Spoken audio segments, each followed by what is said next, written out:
คลื่นแรงๆปานกลางเนี่ยจะพายเรือเข้าฝั่งต้องหันมาดูคลื่นด้านหลังก่อนว่ามีชุดใหญ่มาหรือเปล่า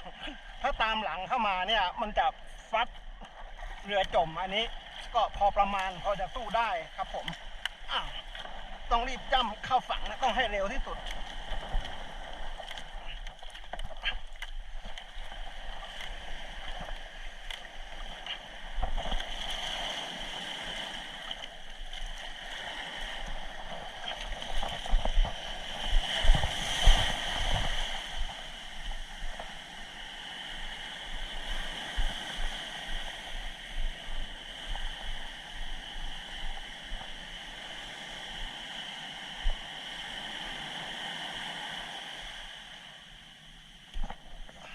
น้ำเข้า